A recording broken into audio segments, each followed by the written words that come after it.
여러분 안녕하십니까? 3월 21일 굿모닝 MBN 시작합니다. 먼저 오늘의 주요 뉴스입니다. 오늘부터 사적 모임 최대 인원이 기존 6명에서 8명으로 확대되고 해외 입국자에 대한 격리 지침이 완화됩니다. 2차 접종을 마치고 3달이 지난 만 12에서 17세 청소년에 대한 3차 백신 접종도 본격 시행되는데 폭증세를 이어가고 있는 코로나19가 이번 주에 정점을 찍고 감소세로 돌아설지 주목됩니다. 윤석열 대통령 당선인이 기자회견을 열고 대통령 집무실을 용산 국방부로 이전한다고 공식 발표했습니다.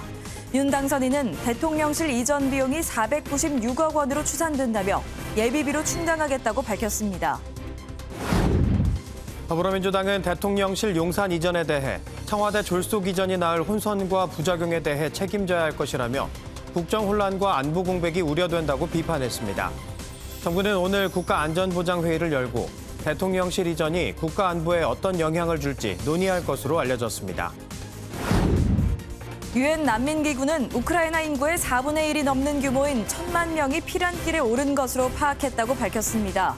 젤렌스키 우크라이나 대통령은 푸틴 러시아 대통령과 협상 준비가 됐다며 협상에 실패하면 양국 전쟁이 제3차 세계대전으로 이어질 수 있다고 경고했습니다.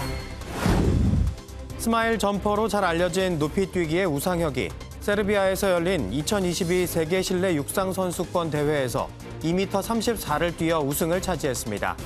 한국 육상 선수가 올림픽과 세계 선수권, 세계 실내 선수권 등 메이저 대회에서 우승한 것은 우상혁이 처음입니다.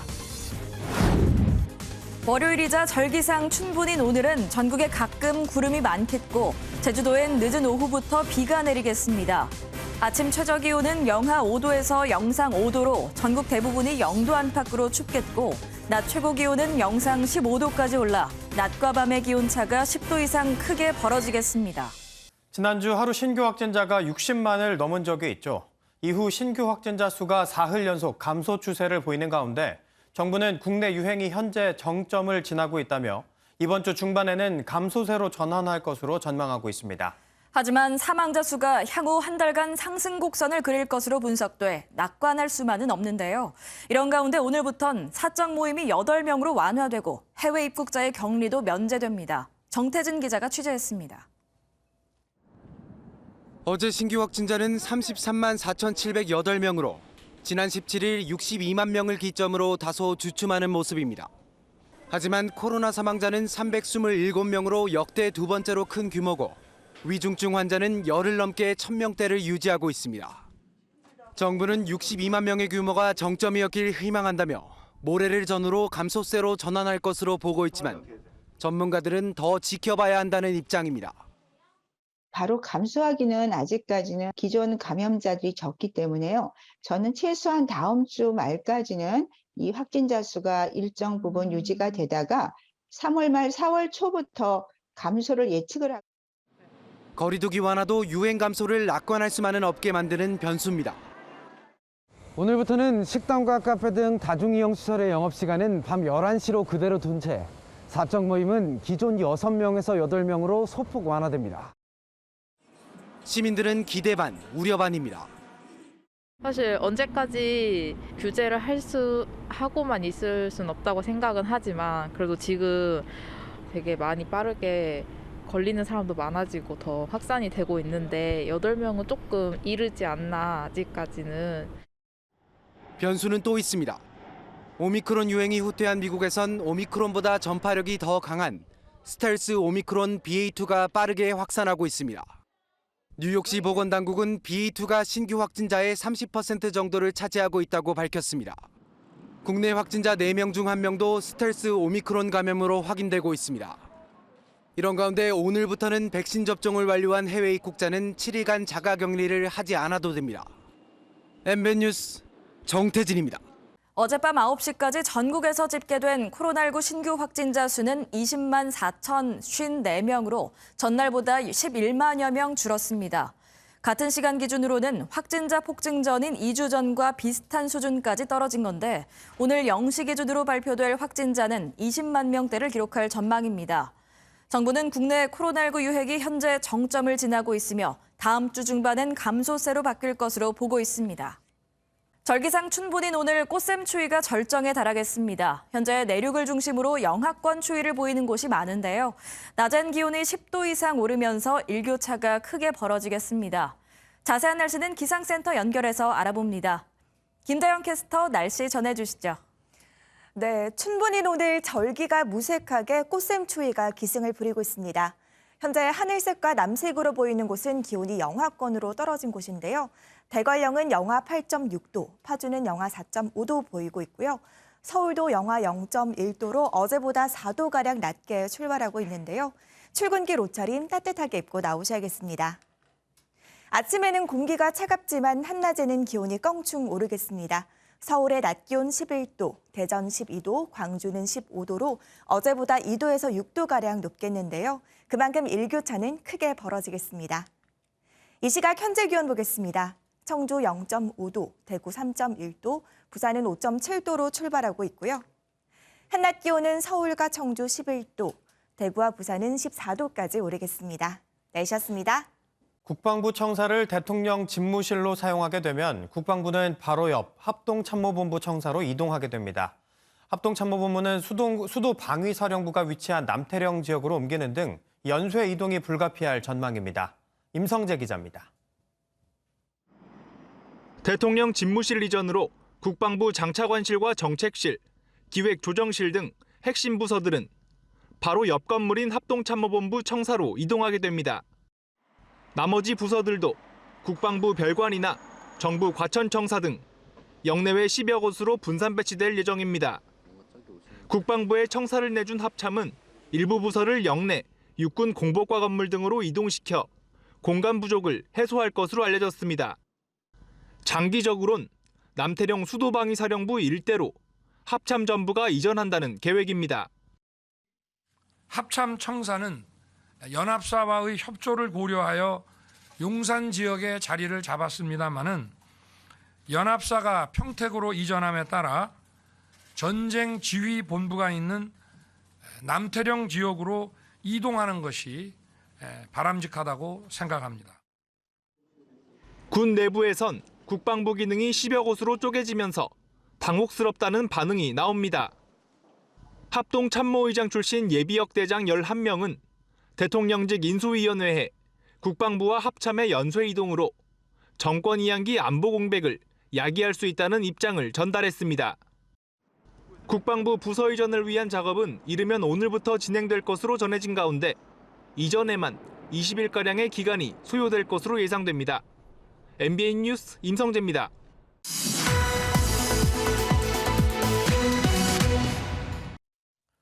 대통령 집무실 용산 이전과 관련된 내용 더 알아보겠습니다. 정치부 김지영 기자 나와 있습니다. 안녕하세요. 네, 앞으로 임기 전까지는 이동하겠다고 했으니까 남은 시간이 불과 50여일 정도밖에 안 되거든요. 국방부의 인원이 상당히 많은데 언제 어떻게 다 이동하나요? 네, 사실 어제 확정 발표가 나기 전부터 국방부 내부에선 이미 정리 작업이 시작되긴 했습니다. 네. 국방부 건너편 합참으로 이동하는 인원은 1,100명 정도로 대통령 집무실 리모델링 작업 등을 고려하면 이달 안에는 건물을 비워야 하는데요. 때문에 당장 오늘부터 사무실 정리와 짐 운반 작업이 시작될 것으로 보입니다. 네, 상당히 정신이 없을 것 같습니다. 그리고 이 500억 원이 든다, 1조 원이 든다, 비용을 두고 참 논란이 많았었는데 네. 사실 인수위가 아직까지 이렇게 예산을 쓸 수가 없지 않습니까? 이건 어떻게 해결하나요? 네, 일단 인수위가 추산한 대통령 집무실 이전 비용은 496억 원으로 인수위는 이 비용을 예비비로 충당한다는 계획입니다. 국방부 이사 비용은 국방부가 기재부에 신청하고 청와대 비서실과 경호처 이사 비용은 행안부가 기재부에 신청하는 방식입니다. 기재부가 내일 열리는 문 대통령 주재 국무회의에 의결안을 올리면 국무회의에서 예비비 사용 여부를 결정합니다. 인수위는 관련 부처와 이미 실무 협의를 끝냈다고 말하고 있는데요. 하지만 민주당은 대통령직 인수에 관한 법률에 따른 인수위 업무는 정부 조직과 예산 파악, 국무위원 후보자 검증 등 5가지에 국한돼 있다며 법률상 예비비 집행이 불가능하다고 주장하고 있습니다. 아마도 청와대와 인수위 측의 추가 협의가 있을 것으로 보입니다. 네. 국방부가 옮기다 보니까 이렇게 안보가 취약해질 것이란 우려와 함께 또 이 지역 주민 불편 우려도 나오고 있거든요. 이에 대한 인수위의 입장이 나온 게 있나요? 인수위도 이 대통령과 국방부 장관 그리고 합참 의장이 모두 국방부 영내의 한 공간에 있는 건 안보상 취약점이라고 인정했습니다. 대통령하고 국방부 장관, 합참 의장하고 한 곳에 있는 것은 분명히 취약성이 존재하는 건 맞습니다. 합참을 남태령 지역으로 빨리 보내고자 하는 의도가 그런 취약성을 줄이고자 합니다. 이렇게. 먼저 국방부 주요 부서를 합참으로 이동하고 합참을 관악구 남태령 수도방위 사령부로 단계적으로 이전해 이 같은 우려를 해소한다는 겁니다. 용산구 지역 주민들의 불편도 가중될 가능성이 큰데요. 대통령 집무실 주변은 전파 차단 등 제약이 불가피하기 때문입니다. 이럴 경우 쉽게 말해 전화나 인터넷 사용이 중단되는 건데 일반 시민은 물론 국방부 청사 주변의 업무용 빌딩 등에도 불편이 예상됩니다. 네. 그리고 여기에 더해서요, 이 비상시 사용되는 벙커도 논란이 되고 있습니다. 윤 당선인은 이 합참 지하 벙커를 쓰면 된다 이렇게 이야기를 했는데 일부에서는 또 청와대가 쓰던 벙커랑 합참에다 쓰던 벙커는 다르다 이렇게 이야기를 또 하고 있어요. 네, 맞습니다. 그 청와대 지하벙커의 위기관리센터는 군사 목적만이 아닌 자연재해 등에도 대비할 수 있도록 만들어졌습니다. 하지만 합참의 지하벙커는 군사작전을 위주로 구성이 됐죠. 당연히 우려가 나올 수밖에 없는데요. 김용현 전 합참작전본부장은 MBN 질의에 그 점을 인지하고 있고 향후 충분히 시설 보완을 하겠다고 밝혔습니다. 다만 그 사이 위기 대응 공백 우려는 불가피할 것으로 보입니다. 네. 이렇게 여러 우려가 있다 보니까 이른 대통령 집무실 이전 반대 국민청원도 올라왔다면서요? 네, 대통령 집무실의 용산 이전 가능성이 나오면서 이전부터 계속 이를 막아달라는 국민청원이 속속 올라오기 시작했는데요. 국민의 혈세를 낭비하는 집무실 이전을 막아달라는 한 청원에는 동참 인원이 27만 명을 넘어섰습니다. 청원인은 국가 안전의 최후 보루인 국방부의 전문 시설을 강압적으로 옮기고 있다며 집무실 이전을 막아달라고 주장했습니다. 청와대는 20만 명 이상의 동의를 얻은 청원에 대해선 담당 비서관이나 부처 장차관 등이 공식 입장을 밝히는 것을 원칙으로 하고 있습니다. 하지만 그동안 정치적 이해관계가 첨예하게 대립하는 안건에 대해선 원론적인 답변만 내놨었는데요. 이번 청원에 대해선 어떤 답을 할지 지켜봐야 할 것 같습니다. 네. 네, 그런가 하면 정부가 오늘 이 집무실 용산 이전과 관련해서 NSC 회의를 소집한다고요? 네, 정부는 오늘 국가안전보장회의 NSC 소집을 할 것으로 알려졌는데요. 어떤 의제를 다룰지는 아직 파악되지 않았습니다. 다만 외교 안보라인 관계자들이 모여 대통령 집무실을 용산으로 이전할 경우 국가 안보에는 문제가 없는지 등을 포괄적으로 논의할 것으로 보입니다. 아직까지 NSC 회의 개최는 유동적인데요. 누가 회의를 주재하고 어떤 형식으로 회의를 열지 확정되진 않은 것으로 전해집니다.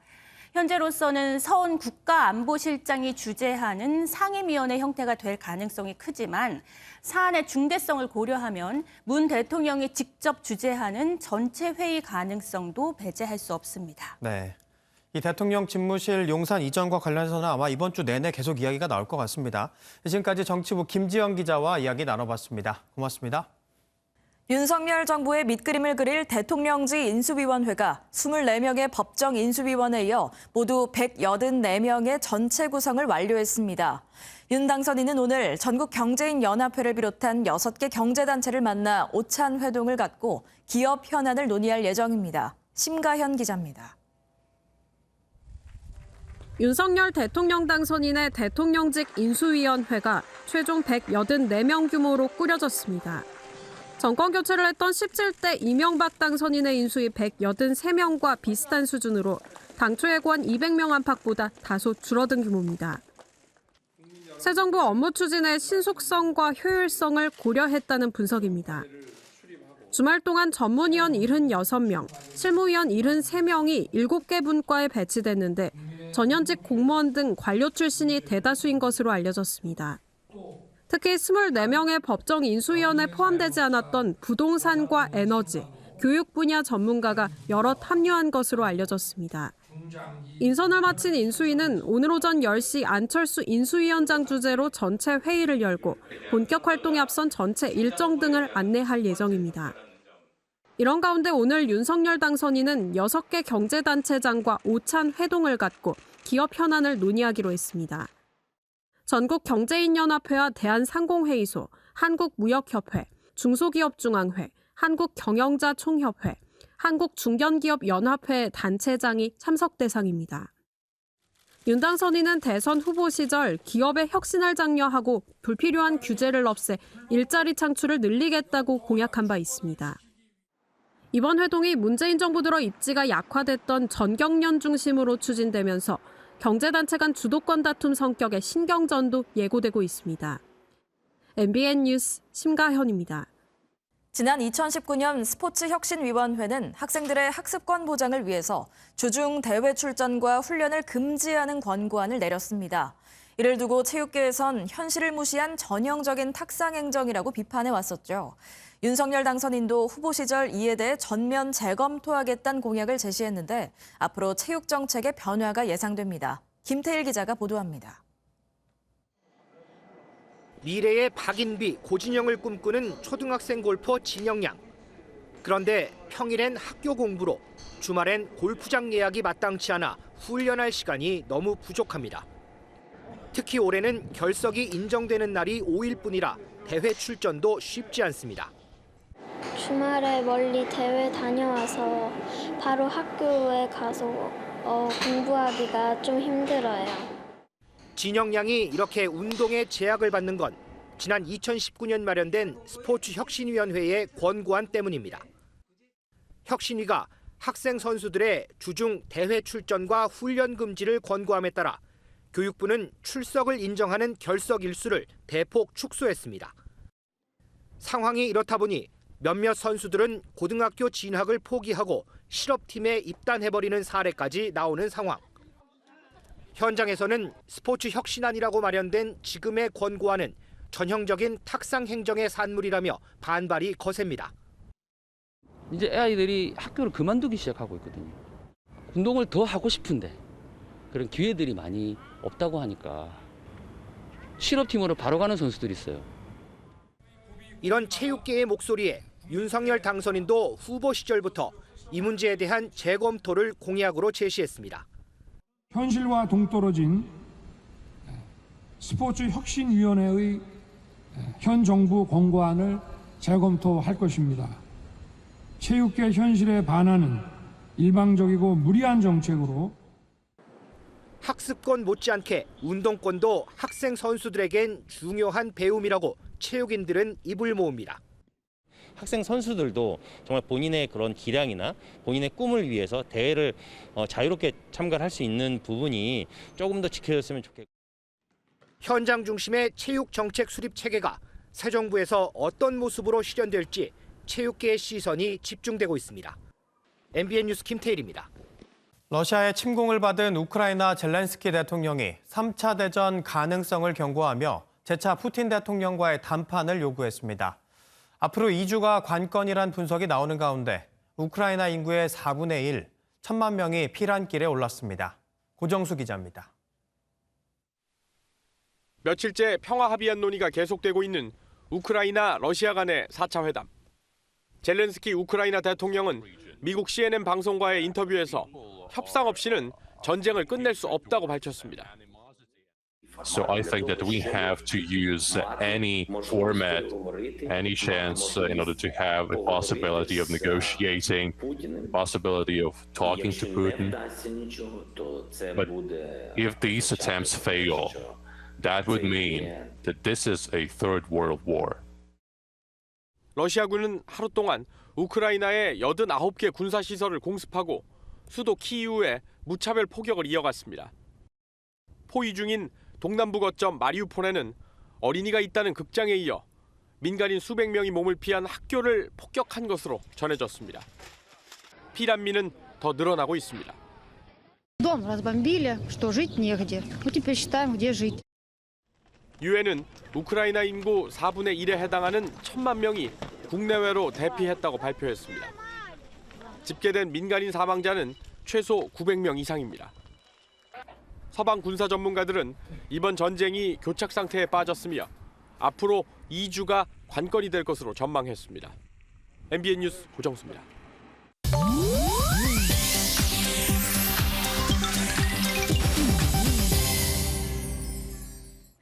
인터넷에선 어떤 소식들이 화제일까요? 인터넷 와글와글입니다.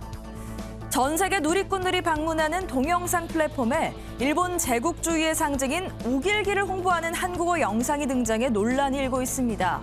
일본 외무성이 지난해 10월 공식 채널에 게재하고 광고를 의뢰한 걸로 보이는데요. 국내 한 누리꾼이 제보를 하며 알려지게 됐습니다. 2분 길이로 자막과 내레이션이 한국어로 돼 있는 이 영상은 우길기가 일본 문화의 일부이며 세계 여러 나라에서도 받아들여 널리 사용되는 문양이라고 주장하고 있습니다. 현재 해당 영상은 댓글 사용이 중지된 상태인데요. 영상을 접한 우리 누리꾼들은 아무리 수익이 된다 하더라도 우길기 문양은 꼭 걸러냈어야 하는 게 아니냐며 무분별한 전범기 광고에 분노를 쏟아내고 있습니다. 멀쩡히 배달된 음식을 잘 먹고도 배달이 안 왔다며 환불을 요구해 경찰까지 출동했다는 사연이 화제입니다. 한 온라인 커뮤니티에 따르면 음식을 배달받은 고객이 배달앱 측에 음식이 오지 않았다며 환불을 요구했다는데요. 졸지에 음식값을 물어줄 처지에 놓인 배달기사는 쓰레기장을 뒤져 음식을 먹고 버린 흔적을 찾아냈다고 합니다. 바로 경찰에 신고했지만 고객은 계속 발뺌을 했고 결국 과학수사관까지 출동해 인근 CCTV를 조회해보니 쓰레기를 버리는 모습이 확인됐다는데요.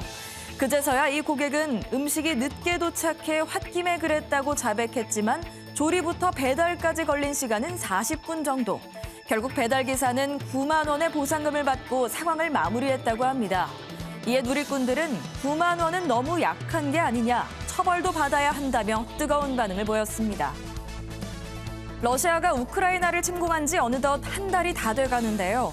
러시아의 식료품점에선 설탕을 사기 위한 쟁탈전이 벌어졌다고 합니다. 카트에 손을 뻗으며 몸싸움을 벌이는 사람들.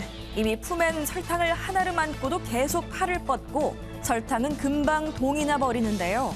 다른 지역에선 설탕을 사려는 줄이 100m나 이어지기도 했습니다. 이런 설탕 대란은 서방의 금융 제재 이후 인플레이션과 루블화 약세가 겹치면서 발생한 건데요.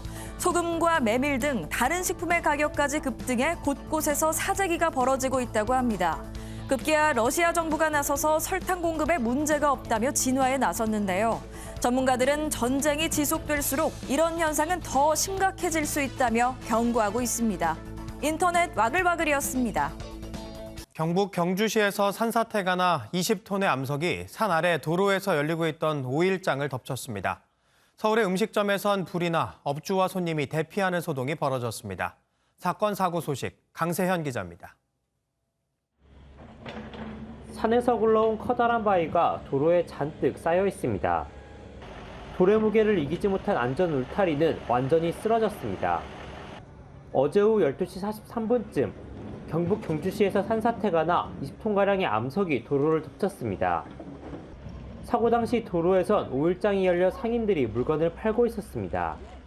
한 개, 두 개 하니까 와장창 내려가고 아무것도 못 건지고 막 그 몸만 도망 나온 거예요. 심장도 많이 뛰고 막 그랬죠. 사고 현장엔 30여 명이 있었는데 소방당국은 매몰자가 있을 가능성을 염두에 두고 수색에 나섰습니다. 다행히 매몰된 피해자는 없었지만 근처에 있던 70대 여성 1명이 무릎 등을 다치는 경상을 입었습니다. 소방대원이 연기가 나는 음식점 주방에 물을 뿌립니다. 어제 오후 9시쯤 서울 상계동의 한 음식점에서 불이 났습니다. 곧바로 업주와 손님이 대피해 다친 사람이 없었지만 가게 내부가 불에 타며 재산 피해가 났습니다. 소방당국은 기름을 사용하다 불이 났다는 진술을 토대로 화재 원인을 조사하고 있습니다. 어제 오후 9시쯤엔 부산 자갈치 시장 앞바다에 남성과 여성이 빠지는 사고가 났습니다. 신고를 받은 소방당국은 선착장 밧줄에 매달려 있던 2명을 무사히 구조했습니다. MBN 뉴스 강세현입니다. 서울 강남 일대 복도식 아파트를 돌며 빈집만 골라 금품을 훔친 40대 남성이 경찰에 붙잡혔습니다. 피해 금액만 2억 원이 넘는데요. 이 범행 도중 귀가한 집주인을 마주치자 흉기로 위협해 지갑을 뺏은 경우도 있었습니다. 서영수 기자입니다. 서울 강남의 한 복도식 아파트 단지입니다. 40대 김모 씨가 이 아파트 창문을 뜯고 들어가 금품을 훔친 건 지난 15일 저녁 8시쯤. 마침 귀가한 집주인 부부에게 발각되자 흉기로 위협해 현금이 든 지갑까지 빼앗아 달아났습니다. 이쪽으로 타고 넘어갔다 이 말씀인데? 이쪽 밖에서? 경찰은 CCTV 분석 등을 통해 그제 오후 서울의 한 대로변에서 김 씨를 체포했습니다. 경찰 조사 결과 김 씨는 이달 초부터 주로 집이 비어있는 낮 시간대를 이용해 7차례에 걸쳐 범행을 저지른 것으로 파악됐습니다. 특히 상대적으로 접근이 쉬운 복도식 아파트만 골라 방범창을 뜯고 침입한 것으로 드러났습니다. 현재까지 확인된 피해액만 현금 4천만 원과 귀금속 등 2억 2천여만 원에 달합니다. 김 씨는 생활비를 마련하기 위해 부자가 많은 강남 일대에서 범행을 저질렀다고 진술한 것으로 전해집니다. 경찰은 특수 강도 등의 혐의로 김 씨에게 구속영장을 신청하고 추가 범행이 있었는지 조사하고 있습니다. MBN 뉴스 서영수입니다.